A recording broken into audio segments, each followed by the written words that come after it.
Don't try to be an actor and director at the same time. Let me tell you why.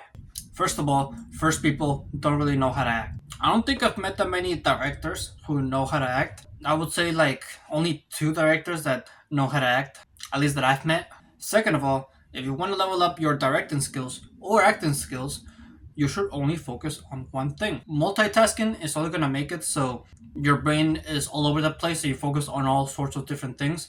Whereas if you only focus on one thing, then the quality of your output when it comes to that one thing is gonna be a lot more higher. Lastly, it's gonna make it a lot more harder for you to act. You're gonna have to come up with things on the spot because there's nobody for you to direct you.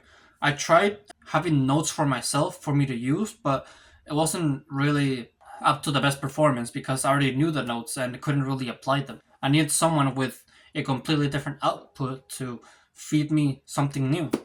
And so nobody could really direct me. There's a million other reasons though why you shouldn't do both, but I want to go over the bloopers for the Weatherby scenes because I did both direct and act on this scene. So let's go over it.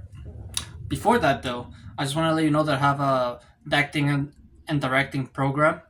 Link in the description below. So here we are. One of the things that first took away my mind and couldn't focus as much is the fact that people didn't really know how to do stuff.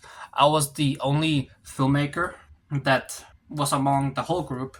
My brother, my best friend, didn't really know anything about filmmaking, so they were asking me a lot of questions, and there was also a lot of inconsistency. There were really a lot of improvising on the spot because they didn't know how to do stuff. For example, my brother didn't change the take number, or every time we changed the camera, he didn't change it to 5A, which is completely fine, but could have been avoided if we had somebody who did know how to do that stuff, and also if I didn't focus on it as much. I was the only one who noticed this, by the way. They didn't notice because they didn't know anything about filmmaking, and so since I took note of this, my brain was onto it. I had to remind them, and since I had to remind them, that took away focus from directing and hence focused more on production, which is something that the assistant director does. And I think, honestly, this might be a short video because I was like, oh, there's several things about the bloopers that I could break down. But actually, there really isn't.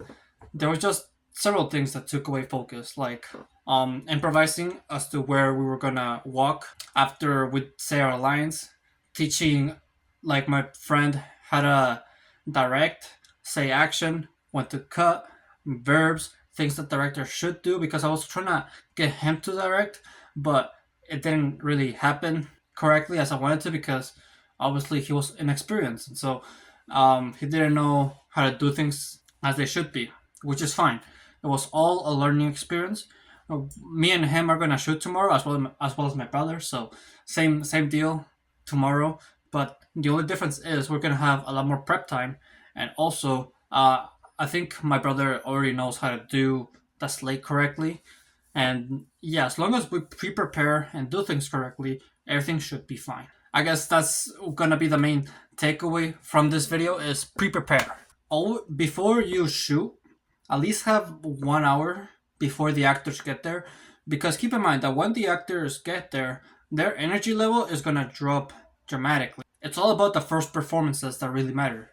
That's why you get the most important shots towards the beginning, because that's when the actors have the most energy. Once they perform, get in the flow, and get more comfortable with the scene, that's when their energy drops and their performance is not up to par. This has been my experience throughout every set. This has happened to me. It's just the way it is. And not a lot of people notice this, and I want to change that. Prioritize your actors and know what might make them more tired, drop their energy, and that's why you want to have everything in place before they get there. Short video today, I know, but I really thought the bloopers, I was gonna yap more about the bloopers, but really there's nothing much of me to talk about. I could just be like, oh, this took away more energy, this distracted me, this took my mind. But I don't think I need to emphasize for you, like you already know this. I don't want to just yap for no reason, you know? So with that, thank you for watching this video. If you liked it, be sure to leave a like, subscribe if you're new, like my channel, and always remember to live your life like there's no tomorrow.